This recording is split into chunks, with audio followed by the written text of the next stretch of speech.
Hi, I'm Tom Jackman from the Washington Post, and today we're talking about Backpage.com, an online website where people can sell. It's like a classified ad site where you can sell anything. You can sell cars, you can sell lawnmowers, you can sell tickets to ball games, and you can also sell dating services or adult services. And to help us understand how that happens and why this is a controversial thing, we're joined by Yota Soros of the National Center for Missing and Exploited Children, who serve as a clearinghouse and help track missing children in this country and around the world.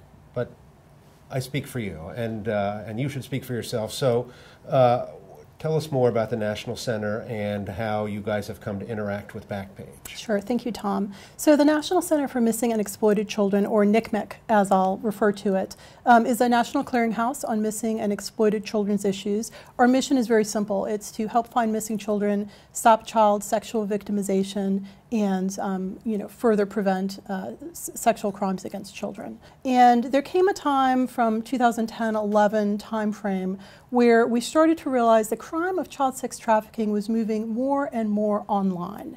We were seeing more purveyors of that crime online. So we actually created a unique unit, our child sex trafficking team at NCMEC, which started to really focus on that intersection between missing children who unfortunately ended up being trafficked, most often on an online forum. And as part of the work of that team, we started to realize that more and more of those children who were being trafficked had a link to a Backpage ad. They might be trafficked on another site as well, but they virtually always also were trafficked on a Backpage ad. So that was really our first introduction to Backpage. And when you say trafficked, who's doing that? Who is placing the ad, and how is that different from the standard prostitution ad? So in many ways, it isn't very different, and I speak for the ads relating to children. Right. And just to be very clear, when we say the word trafficked, when we say the word prostitution, which is not a word we use in the context of a child, okay, we're talking about the sale of a child for sexual abuse and rape. We're talking about something that in every state is illegal in every context. Right. The people that are placing the ads online are known as traffickers. They may be working alone. They may be working in a larger group of individuals who are part of this enterprise. They often may be forcing the child themselves to assist in posting those ads or in reposting the ads, so the ads always appear fresh and near the top of the website. Well, how is Backpage able to do this? I mean, I guess the ads are worded carefully so they don't say teenager for sale, but there is something called the Communications Decency Act and Section 230 of that act, which provides some protections here. What's that all about? So just to put it very simply, the Communications Decency Act is a statute from 1996. It was actually created by Congress to provide protections for children against obscene material online. So here we are, 21 years later, and we still have the same language in the CDA. And the CDA basically provides two protections for websites. They're very clearly understood. One is that it says if you are just publishing content, if in a physical sense you were a bulletin board and you let people come and pin index cards like you might see at a supermarket, you don't have any liability from Right. anything that is in that content. It also provides protection. It says if you want to be screening the content in some way to make sure there is no obscene, harassing, harmful content, and you're doing so in good faith, Right. you also will be immune. However, if you are creating the content or information relating to the content in whole or in part, the immunity falls away from any liability relating to the content. So this is what takes us to our story, which is that it appears that Backpage is either copying or recreating or creating content by obtaining ad material from other sites and placing it on Backpage, or creating material on its own site and placing it on other people's websites. What's your take on whether or not this falls under the whole protection under the Communications Decency Act? Well, I think we started to see inklings of some of these facts in the Senate disclosures in January of earlier this year, of 2017, where the Senate released disclosures that were showing that Backpage was taking a hand in editing ads. That's what the emails and the documents appear to show. The documents that are now coming forward simply go a little further. They are again showing an interaction with the content that would, I think, in average citizen's understanding, go beyond mere republishing. They are altering, adding, revising, changing the context of that ad, often in the context of the illegality around that ad. Right. That's what the documents appear to show. And they say, well, this is content that's protected by the First Amendment, but they also say that we Backpage, give law enforcement a place to find this stuff, to trace the traffickers, and that shutting this down, A, would violate everyone's First Amendment rights, but B, would eliminate a valuable source for law enforcement to track this activity. What do you say to that? So let's break that down Yes. a little bit. From the first instance, and there's a lot of discussion around Backpage and First Amendment or free speech rights. There is no First Amendment or free speech rights in relation to criminal activity. We know this is a fact. We know there is tremendous freedom of speech rights in connection with publishing. That's something that our country is built on, of course. But there is a big separation when the publishing becomes what in actuality is criminal conduct. Then all of those other constitutional rights fall away. To get to really the second part of your question about, does this create a forum for law enforcement to, I don't know, track a child or find a trafficker and arrest them? In our country, we don't allow private citizens to create marketplaces of illegality or of criminality, simply to allow criminal activity to flourish or continue or simply be present in an area so that law enforcement can make a case if that's what they're investigating.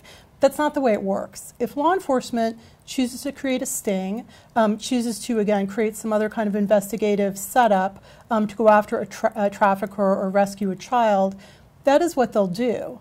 To move on a little bit to won't it just go elsewhere, because the statement you made had a lot of components to it. That's right. Of course it'll go elsewhere. Right. I don't think there is an advocacy group, a law enforcement agency, or a parent who believes that if Backpage stops, let's say, accepting ads, which are now in its dating section, not in an escort section, that will be the end of child sex trafficking. Of course it won't. We know that's not the nature of the crime. Right. The nature of the crime, though, is such that you move to deter it.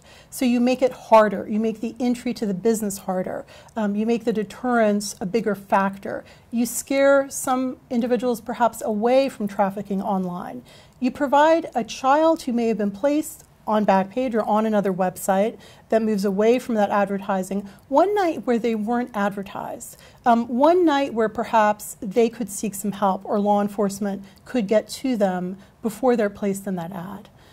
That is incredibly valuable. Now, Craigslist used to have these ads, and they stopped in 2010, and somebody told me that you all stopped, that there was a reduction in the number of trafficking reports. Is that right? Have you seen a stat like that? That from the time that Craigslist stopped to where Backpage stepped into the void? So what we saw at that time, as far as the National Center, and we speak only to the numbers we have and the reports that we get, we saw a bit of a decrease as Craigslist, as you noted, went out of the market. And that's when we started to see the traffic seemingly move to Backpage. So we started to see those numbers go up and up and up as far as the reports we were receiving. And Backpage cooperates with you or refers cases to NCMEC. Are they still doing that? And what's the nature of those referrals? So Backpage has historically reported some ads to NCMEC, largely on suspicion of child sex trafficking or some nexus to a child. That is absolutely accurate. That number has decreased in recent years. But is it thousands a year? Is it hundreds a year or dozens a year? Do you have any idea what the numbers are? So it's varied tremendously. There have been monthly spikes that were several hundred. Now the numbers are quite low, definitely not thousands a year. And were they good referrals? I mean, I had heard from one person that these were not good cases, that they were sending you guys cases that were not particularly strong indications of trafficking.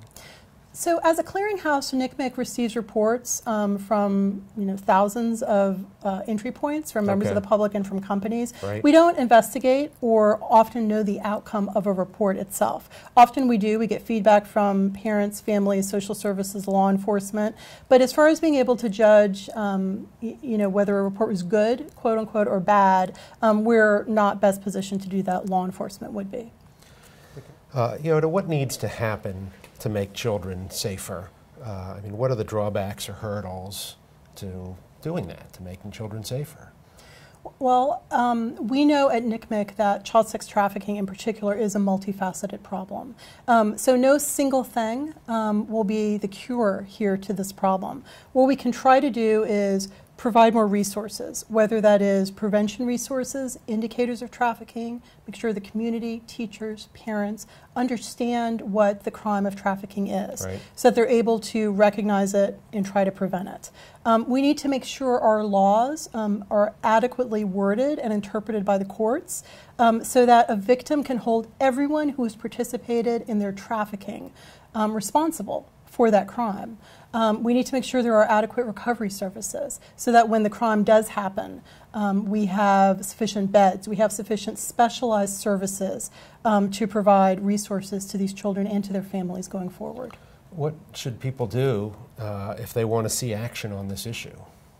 Well, I think they should contact their congressman or woman. They should ask them what they are doing around this issue. They should ask them what they are doing around the CDA in particular. There are other bills that are currently pending that provide tremendous resources for trafficking victims. They are more on the support side, recovery services, prevention, education, training. They should, again, speak with their representatives about that. And they can also go to NCMEC's website, missingkids.org, for more information regarding what services we provide to trafficking victims. I'm Tom Jackman with the Washington Post. This is Yodosaurus from the National Center for Missing Exploited Children, and this is the latest news we've got on Backpage.com.